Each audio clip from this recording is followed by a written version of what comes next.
Hello guys and very welcome to another podcast of Bookers. This is Amen and I'm very happy to be with you. Before starting the part 4, please don't forget to like and subscribe my channel. Thank you so much and let's go for part 4, chapter 16. Narrator discussed the Earth's lamplighters. So then the 7th planet was the Earth. The Earth is not just an ordinary planet. One can count their 111 kings, not forgetting, to be shared, the Negro kings among them, 7,000 geographers, 900,000 businessmen, 7,500,000 Templars, 311 million conceited men, that is to say about 2 billion grown-ups. To give you an idea of the size of the Earth, I will tell you that before the invention of electricity, it was necessary to maintain over the whole of the 6 continents a veritable army of 462,511 lamplighters for the street lamps. Seen from a slight distance, that would make a splendid spectacle. The movements of this army would be regulated like those of the ballet in the opera. First would come to the turn of the lamplighters of New Zealand and Australia. Having set the lamp light, these would go off to sleep. Next, the lamplighters of China and Siberia would enter for their steps in the dance, and then they too would be waved back into the wings. After that would come to the turn of the lamplighters of Russia and the Indies, then those of Africa and Europe, then those of South America, then those of South America, then those of North America, and never would they make a mistake in the order of their entry upon the stage. It would be magnificent. Only the man who was in charge of the single lamp at the North Pole and his college, who was responsible for the single lamp at the South Pole, only these two would live free from toil and care. They would be busy twice a year. Chapter 17. The little prince made the acquaintance of the snake. When one wishes to play the wit, he sometimes wanders a little from the truth. I have not been altogether honest in what I have told you about the lamplighters, and I realize that I run the risk of giving a false idea of our planet to those who don't know it. Men occupy a very small place upon the earth. If the 2 billion inhabitants who people its surface were all to stand upright and somewhat crowded together, as they do for some big public assembly, they could easily be put into one public square 20 miles long and 20 miles wide. All humanity could be piled up on a small Pacific islet. Grown-ups, to be sure, will not believe you when you tell them that. They imagine that they feel a great deal of space. They fancy themselves as important as the baobabs. You should advise them then to make their own calculations. They adore figures, and that will please them. But don't waste your time on this extra task. It's unnecessary. You have, I know, confidence in me. When the little prince arrived on the earth, he was very much surprised not to see any people. He was beginning to be afraid he had come to the wrong planet, when a coil of gold, the color of the moonlight, flashed across the sand. "Good evening," said the little prince curiously. "Good evening," said the snake. "What planet is this on which I have come down?" asked the little prince. "This is the earth, this is Africa," the snake answered. "Oh, then there are no people on the earth?" "This is the desert, there are no people in desert." "The earth is large," said the snake. Little Prince sat down on a stone and raised his eyes toward the sky.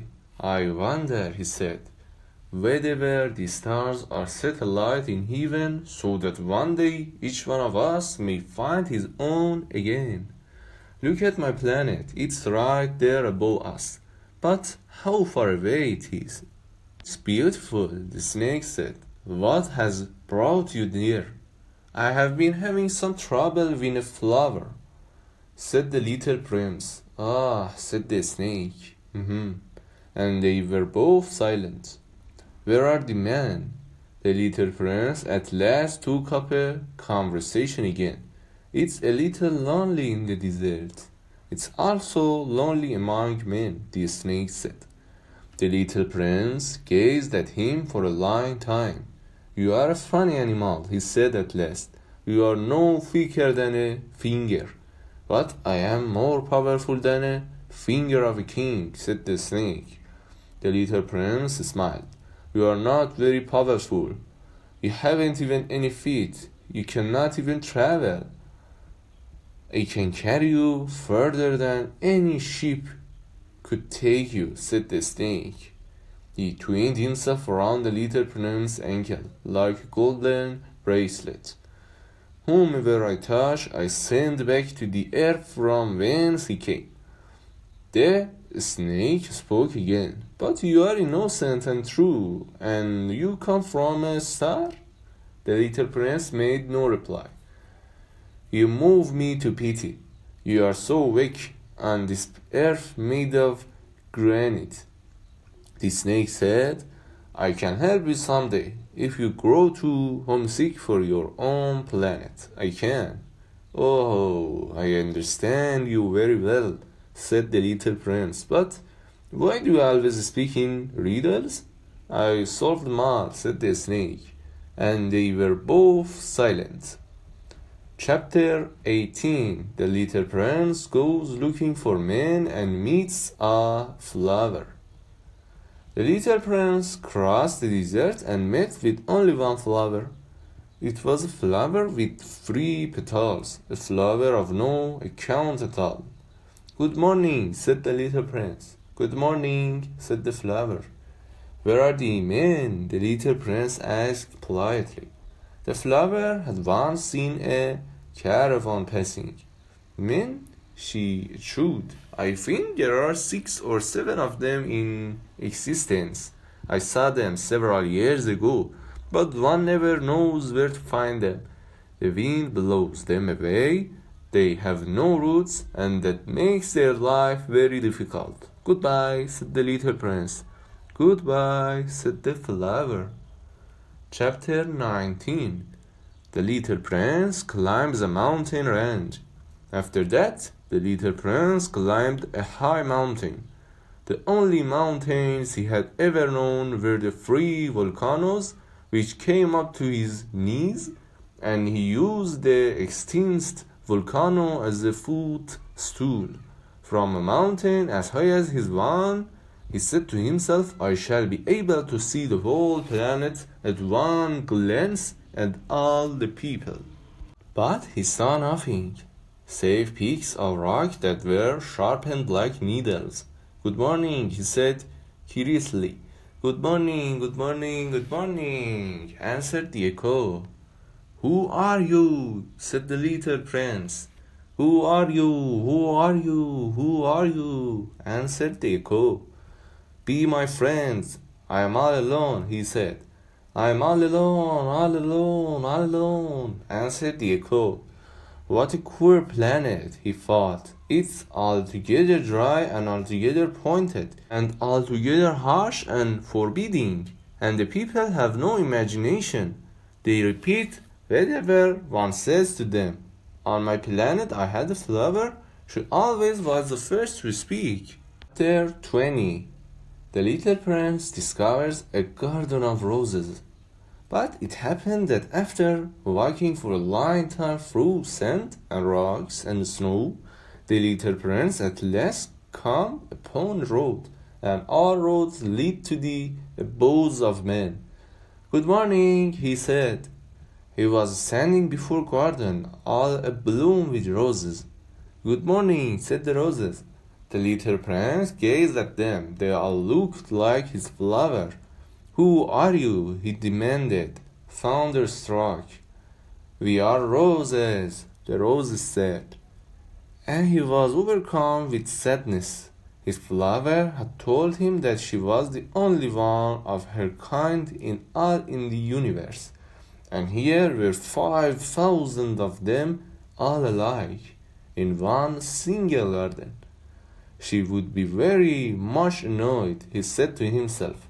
If she could see that, she would cut most dreadfully, and she would pretend that she was dying to avoid being laughed at, and I should be obligated to pretend that I was nursing her back to life.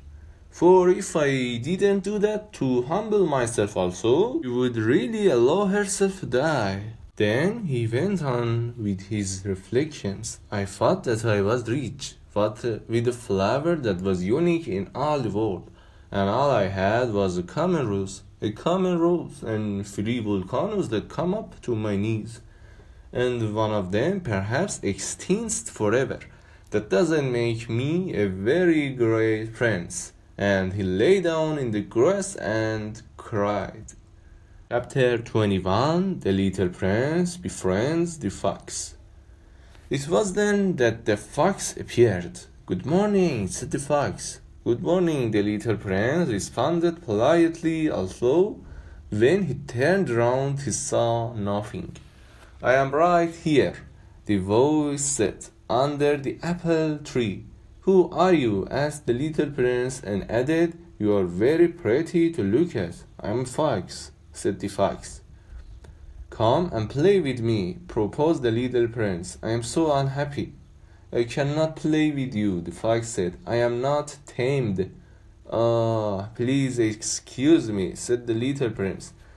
But after some thought, he added, What does that mean, tame? You don't live here, said the fox. What is it that you are looking for? I am looking for men, said the little prince. What does that mean, tame? Men, said the fox. They have guns and they hunt. It's very disturbing. They also raise chickens. These are their only interests. Are you looking for chickens? No, said the little prince. I am looking for friends. What does that mean, tame? It is an act too often neglected, said the fox. It means to establish ties. To establish ties? Just that, said the fox. To me, you are still nothing more than a little boy who is just like 100,000 other little boys. And I have no need of you. And you, on your part, have no need of me. To you, I am nothing more than a fox like 100,000 other foxes. But if you tame me, then we shall need each other. To me, you will be unique in all the world. To you, I shall be unique in all the world.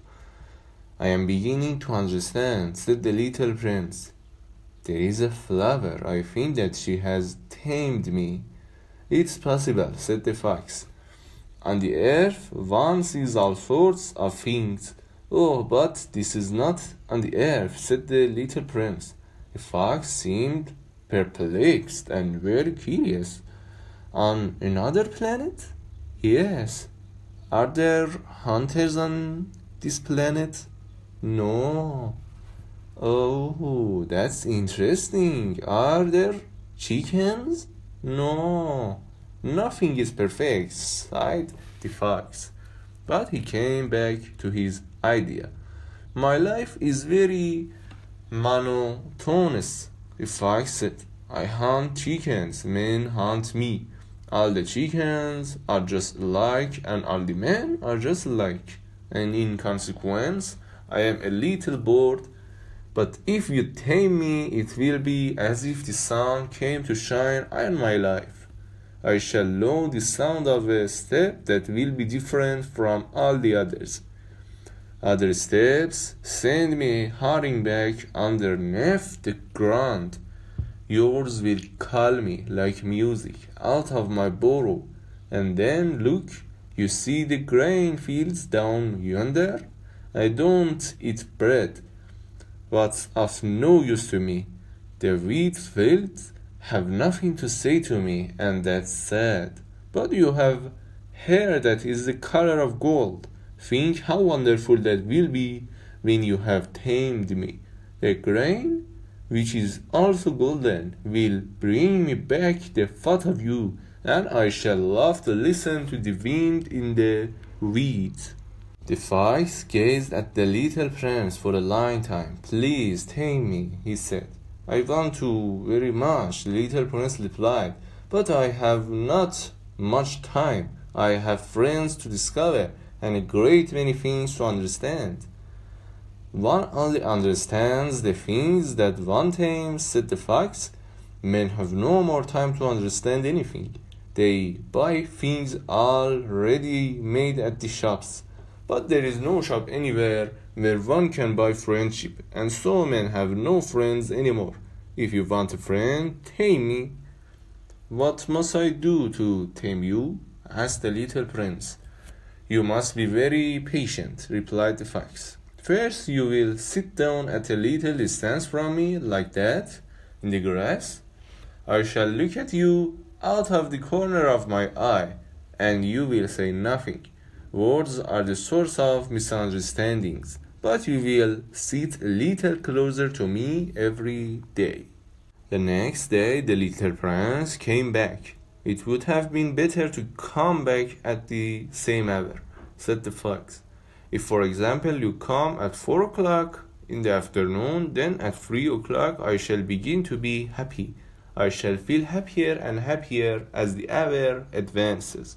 At 4 o'clock I shall already be worrying and jumping about. I shall show you how happy I am. But if you come at just any time, I shall never know at what hour my heart is to be ready to greet you. One must observe the proper rites. What is a rite? Asked the little prince. Those also are actions too often neglected, said the fox. They are what make one day different from other days, 1 hour from another hours. There is a rite, for example, among my hunters. Every Thursday they dance with the village girls. So Thursday is a wonderful day for me. I can take a walk as far as the vineyards, but if the hunters dance at just any time, every day would be like every other day, and I should never have any vacation at all. So the little prince tamed the fox, and when the hour of his departure drew near, "Ah," said the fox, "I shall cry."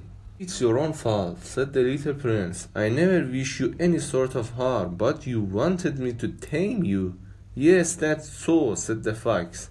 "But now you are going to cry," said the little prince. "Yes, that's so," said the fox. "Then it has done you no good at all." "It has done me good," said the fox, "because of the color of the wheat fields." And then he added, "Go and look again at the roses. You will understand now that yours is unique in all the world." Then he came back to say goodbye to me, and I will make you a present of a secret. The little prince went away to look again at the roses. "You are not at all like my rose," he said. "As yet you are nothing. No one has tamed you, and you have tamed no one. You are like my fox when I first knew him. He was only a fox like 100,000 other foxes, but I have made him my friend, and now he is unique in all the world." And the roses were very much embarrassed. "You are beautiful, but you are empty," he went on. "One couldn't die for you, to be sure. An ordinary passerby would think that my rose looked just like you, the rose that belongs to me, but in herself alone she is more important than all the hundreds of you other roses, because it's she that I have watered, because it's she that I have put under the glass globe, because it's she that I have sheltered behind the screen, because it's for her that I have killed the caterpillars, except the 2 or 3 that we saved to become butterflies, because it's she that I have listened to when she grumbled, or ghosted, or even sometimes when she said nothing, because she is my rose. And he went back to meet the fox. Goodbye, he said. Goodbye, said the fox, and now here is my secret. A very simple secret. It's only with the heart that one can see rightly what is essential and invisible to the eye. What is essential is invisible to the eye, to little Prince repeated, so that he would be sure to remember. It's the time you have wasted for your rose that makes your rose so important. It's the time I have wasted for my rose, said the little prince, so that he would be sure to remember. Many have forgotten this truth, said the fox, but you must not forget it. You become responsible forever for what you have tamed. You are responsible for your rose. Responsible for my rose, little prince repeated, so that he would be sure to remember. The end of part 4. Thank you so much guys for listening me. Don't forget to like and subscribe my channel and wait for another great podcast. Thank you so much and goodbye.